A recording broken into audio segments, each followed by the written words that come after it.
ಆಷಾಢ ಮಾಸದ ಅಂಗವಾಗಿ ಮೈಸೂರಿನ ಚಾಮುಂಡಿ ಬೆಟ್ಟದಲ್ಲಿ ಶುಕ್ರವಾರಗಳಂದು ವಿಶೇಷ ಪೂಜಾ ಕೈಂಕರ್ಯಗಳು ನಡೆಯಲಿರುವ ಹಿನ್ನೆಲೆಯಲ್ಲಿ ಭಕ್ತರ ಸಂಖ್ಯೆಯು ಕೂಡ ದುಪ್ಪಟ್ಟಾಗುತ್ತೆ. ಅದೇ ಒಂದು ಕಾರಣದಿಂದಾಗಿ ಚಾಮುಂಡಿ ಬೆಟ್ಟಕ್ಕೆ ಹೋಗೋದಕ್ಕೆ ಸಾಕಷ್ಟು ವ್ಯವಸ್ಥೆಗಳನ್ನ ಮಾಡಲಾಗ್ತಾ ಇದೆ. ಈ ಬಾರಿ ವಾರದಲ್ಲಿ 3 ದಿನ ಅಂತಂದರೆ ಆಷಾಢ ಶುಕ್ರವಾರ ಮತ್ತು ವಾರಾಂತ್ಯದಲ್ಲಿ ಶನಿವಾರ ಭಾನುವಾರ ಒಟ್ಟು 3 ದಿನಗಳ ಕಾಲ ಖಾಸಗಿ ವಾಹನಗಳ ಸಂಚಾರಕ್ಕೆ ನಿರ್ಬಂಧವನ್ನು ಹೇರಿರುವ ಒಂದು ಹಿನ್ನೆಲೆಯಲ್ಲಿ 3 ದಿನಗಳ ಕಾಲವೂ ಕೂಡ ಭಕ್ತರು ಚಾಮುಂಡಿ ಬೆಟ್ಟಕ್ಕೆ ತೆರಳಬೇಕಾದ್ರೆ ಸಾರಿಗೆ ಬಸ್ಗಳ ಮುಖಾಂತರವೇ ತೆರಳಬೇಕು.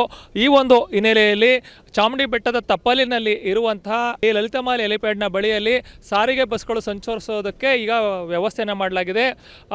ಶುಕ್ರವಾರಗಳಂದು ಎಲ್ಲ ಭಕ್ತರಿಗೂ ಉಚಿತವಾಗಿ ಚಾಮುಂಡಿ ಬೆಟ್ಟಕ್ಕೆ ಕರೆದುಕೊಂಡು ಹೋಗಿ ಮತ್ತೆ ವಾಪಸ್ಸು ಈ ಹೆಲಿಪ್ಯಾಡ್ಗೆ ತಂದು ಬಿಡ್ತಾರೆ.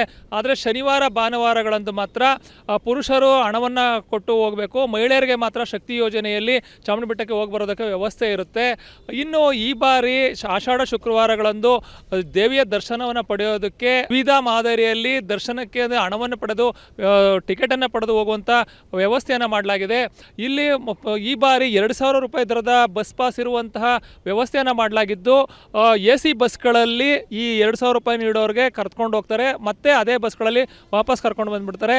ಇನ್ನು 2,000 ರೂಪಾಯಿ ಹಣವನ್ನು ನೀಡುವಂತಹ ಭಕ್ತಾದಿಗಳಿಗೆ AC ಬಸ್ನಲ್ಲಿ ಕರ್ಕೊಂಡು ಹೋದ ನಂತರ ವಾಪಸ್ ಬರುವಂಥ ಸಂದರ್ಭದಲ್ಲಿ ಅವರಿಗೆ ದೇಗುಲದಲ್ಲಿ ಚಾಮುಂಡೇಶ್ವರಿಯ ವಿಗ್ರಹ ಮತ್ತು ಲಾಡುವನ್ನು ಕೂಡ ಪ್ರಸಾದವಾಗಿ ನೀಡ್ತಾರೆ. ಇನ್ನು ಕೆಲವರಿಗೆ ಇನ್ನೊಂದು ಭಾಗದಲ್ಲಿ 300 ರೂಪಾಯಿ ದರದ ಬಸ್ ಪಾಸ್ ಇರುವಂಥ ಭಕ್ತಾದಿಗಳನ್ನ ಕರೆದೋಗೋದಕ್ಕೂ ಕೂಡ ಇನ್ನು ವ್ಯವಸ್ಥೆಯನ್ನು ಮಾಡಲಾಗಿದೆ.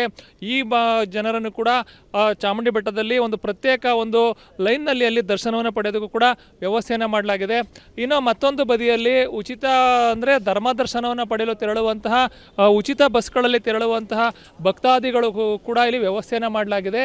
ಈ ರೀತಿ 3 ಹಂತಗಳಲ್ಲಿ ಅಂತಂದರೆ 2,000 ರೂಪಾಯಿ ಟಿಕೆಟ್ ನೀಡೋದು ಮತ್ತು 300 ರೂಪಾಯಿ ಪಾಸ್ ಪಡ್ಕೊಳ್ಳೋರು ಮತ್ತು ಉಚಿತವಾಗಿ ಜನ ತೆರಳುತ್ತಾರಲ್ಲ ಅವ್ರಿಗೆ ಒಟ್ಟು 3 ಭಾಗಗಳಲ್ಲಿ ಕೂಡ ಜನ ಚಾಮುಂಡಿ ಬೆಟ್ಟಕ್ಕೆ ಹೋಗಿ ಬರೋದಕ್ಕೆ ಇಲ್ಲಿ ವ್ಯವಸ್ಥೆಯನ್ನು ಮಾಡಲಾಗಿದೆ. ಇಲ್ಲಿಯೂ ಕೂಡ ಜನ ಸರದಿ ಸಾಲಿನಲ್ಲಿ ಹೋಗಿ ಯಾವುದೇ ರೀತಿಯ ನೂಕುನುಗ್ಗಲು ಉಂಟಾಗದಂತೆ ಕೂಡ ಇಲ್ಲಿ ಕ್ರಮವನ್ನು ಕೈಗೊಳ್ಳಲಾಗಿದೆ. ಇನ್ನು ಯಾವುದೇ ಈ ಒಂದು ಸಂದರ್ಭದಲ್ಲಿ ಯಾವುದೇ ರೀತಿಯ ಕಳ್ಳತನಗಳಾಗ್ಬೋದು, ಬೇರೆ ಬೇರೆ ರೀತಿಯ ಕೃತ್ಯಗಳು ಕೂಡ ನಡೆಯುವಂಥ ಸಾಧ್ಯತೆ ಇರುತ್ತೆ. ಈ ಒಂದು ಕಾರಣದಿಂದಾಗಿ ಇಲ್ಲಿ ಹೆಲಿಪ್ಯಾಡ್ನ ಒಂದು ತಾತ್ಕಾಲಿಕ ಬಸ್ ನಿಲ್ದಾಣದಲ್ಲಿಯೂ ಕೂಡ CC ಕ್ಯಾಮರಾಗಳನ್ನು ಅಳವಡಿಸುವ ಮುಖಾಂತರ ಒಂದು ಕಳ್ಳರ ಕೃತ್ಯಕ್ಕೆ ಕಡಿವಾಣ ಹಾಕೋದಕ್ಕೂ ಕೂಡ ಇಲ್ಲಿ ಜಿಲ್ಲಾಡಳಿತ ಈಗ ಮುಂದಾಗಿದೆ ಅಂತ ಹೇಳ್ಬೋದು.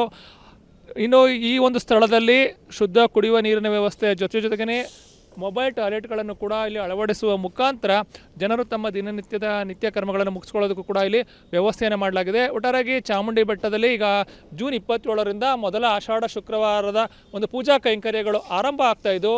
ಈ ಬಾರಿ 4 ಆಷಾಢ ಶುಕ್ರವಾರ ಮತ್ತು ಚಾಮುಂಡೇಶ್ವರಿಯ ವರ್ಧಂತಿ ಮಹೋತ್ಸವ ಅಂದರೆ 5 ದಿನಗಳ ಕಾಲ ವಿಶೇಷ ಪೂಜಾ ಕೈಂಕರ್ಯಗಳು ನಡೆಸಿದೆ.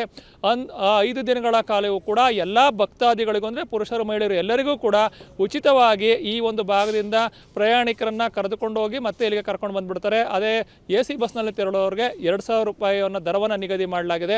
ವಾರಾಂತ್ಯದಲ್ಲಿ ಅಂದರೆ ಶನಿವಾರ ಭಾನುವಾರ ಪುರುಷರು ಹಣವನ್ನು ನೀಡಿ ಚಾಮುಂಡಿ ಬೆಟ್ಟಕ್ಕೆ ಬಸ್ಗಳಲ್ಲಿ ಪ್ರಯಾಣ ಮಾಡಬೇಕು, ಮಹಿಳೆಯರು ಶಕ್ತಿ ಯೋಜನೆಯಲ್ಲಿ ಹೋಗಿ ಬರುವಂತಹ ವ್ಯವಸ್ಥೆಯನ್ನು ಮಾಡಲಾಗಿದೆ. ಒಟ್ಟಾರೆಯಾಗಿ ಈ ಬಾರಿ ಎಂದು ಕಂಡು ಕಳೆಯರದಂತಹ ಒಂದು ಬಿಗಿ ಭದ್ರತೆಯ ಜೊತೆಗೆ ಅತ್ಯಂತ ವ್ಯವಸ್ಥಿತವಾಗಿ ಜನರು ಚಾಮುಂಡಿ ಬೆಟ್ಟಕ್ಕೆ ಹೋಗಿ ಬರೋದಕ್ಕೆ ವ್ಯವಸ್ಥೆಯನ್ನು ಮಾಡಿರೋದು ಎದ್ದು ಕಾಣ್ತಾ ಇದೆ. ಇದು ಎಷ್ಟರ ಮಟ್ಟಿಗೆ ಫಲಪ್ರದವಾಗುತ್ತೆ ಅನ್ನೋದಕ್ಕೆ ನಾವು ಈ ಚಾಮುಂಡಿ ಬೆಟ್ಟದಲ್ಲಿ ಈ ಮೊದಲ ಆಷಾಢ ಶುಕ್ರವಾರದ ಪೂಜಾ ಕೈಂಕರ್ಯಗಳು ಆರಂಭವಾಗುವವರೆಗೂ ಕೂಡ ಕಾಯ್ದು ನೋಡಬೇಕಾಗುತ್ತೆ ಅಂತಲೇ ಹೇಳ್ಬೋದು. ಕ್ಯಾಮ್ರಾ ಪರ್ಸನ್ ಅರ್ಜುನ್ ಜೊತೆ ರಂಗಸ್ವಾಮಿ, ಪ್ರತಿನಿಧಿ ನ್ಯೂಸ್, ಮೈಸೂರು.